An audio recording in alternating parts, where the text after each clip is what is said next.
Hello friends, कैसे हैं आप सब। मिशन 100 क्लासेस में आपका स्वागत है। मैं प्रदीप पटवा आज आपके सामने लेकर आया हूं ट्रिग्नोमेट्री। ट्रिग्नोमेट्री जो कि बड़ा ही इंटरेस्टिंग टॉपिक है। इसके बारे में हमने फर्स्ट टाइम पढ़ा था 10th क्लास में, जहां हमने पढ़ा था कि किसी भी एक राइट एंगल ट्राइंगल में उसके एंगल्स और उसके साइड्स में रिलेशन एस्टेब्लिश किया जा सकता है। लेकिन क्या कभी आपने सोचा है कि ये रिलेशन एस्टेब्लिश करने का ख्याल सबसे पहले किसके मन में और कैसे आया? तो चलिए मैं आज आपको ले चलता हूँ इतिहास की सैर पर, जहां पर हम जानेंगे कि ट्रिग्नोमेट्री की शुरुआत कैसे हुई। आज से करीब 2500 साल पहले एक महान मैथमेटिशियन पैदा हुए जिनका नाम था थेल्स। ग्रीस के मिलेटस नाम के शहर में ये पैदा हुए।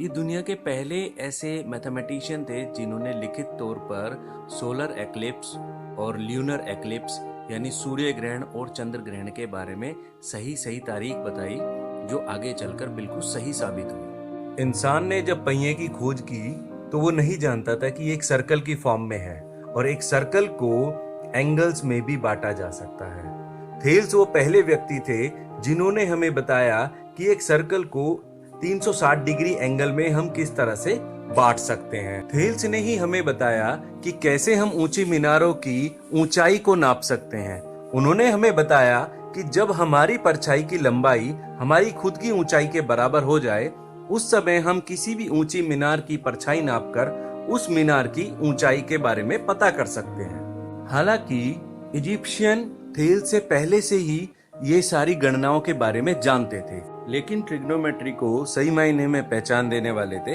हिपार्कस, जिन्होंने टेबल ऑफ कॉर्ड्स का निर्माण किया। हिपार्कस का जन्म थेल्स के 300 साल बाद हुआ, यानी करीब आज से 2200 साल पहले। उनके बनाए हुए टेबल ऑफ कॉर्ड्स की वजह से ही उनको फादर ऑफ ट्रिग्नोमेट्री कहा जाता है। लेकिन हिपार्कस के काम को पहचान दिलाई उनके 500 साल बाद जन्मे थियोन ने और उनकी बेटी हेपेटिया ने। थियोन ने ही बताया कि हिपार्कस ने टेबल ऑफ कॉर्ड्स की कुल 12 बुक्स लिखी थी। लेकिन इसका मतलब ये बिल्कुल भी नहीं है कि केवल ग्रीक्स ने ही ट्रिग्नोमेट्री में खोज की और उसकी रचना की। लगभग 1500 साल पहले भारत में एक महान मैथमेटिशियन और एस्ट्रोनॉमर हुए जिनका नाम था आर्यभट्ट। आर्यभट्ट ने हमें बताया कि चांद के पास अपनी कोई लाइट नहीं है। उन्होंने बताया कि सभी प्लैनेट्स अपने ऑर्बिट में सन के अराउंड रिवॉल्व करते हैं। उन्होंने पाई की वैल्यू कैलकुलेट की। उन्होंने ही सर्कल में एंगल्स के बारे में स्टडी किया और डिग्री मेजरमेंट्स के बारे में बताया।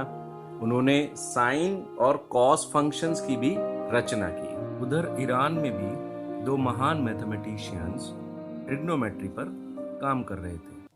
लगभग 1300 साल पहले मोहम्मद इब्न मूसा अल ख्वारिज़मी ने ट्रिग्नोमेट्री पर कई रचनाएं दी और लगभग 1100 साल पहले यानी मोहम्मद इब्न मूसा अल ख्वारिज़मी के 200 साल बाद अबू अल वफा बुजानी ने बगदाद में सेकेंट, कोटेजेंट और कोसिकेंट, जिनको हम सेक्ट, कॉट और कोसेक्ट के नाम से जानते हैं, उनके बारे में महत्वपूर्ण रचनाएं। आज जो हम मॉडर्न ट्रिग्नोमेट्री का यूज करते हैं वो सब इन महान मैथमेटिशियंस की ही देन है।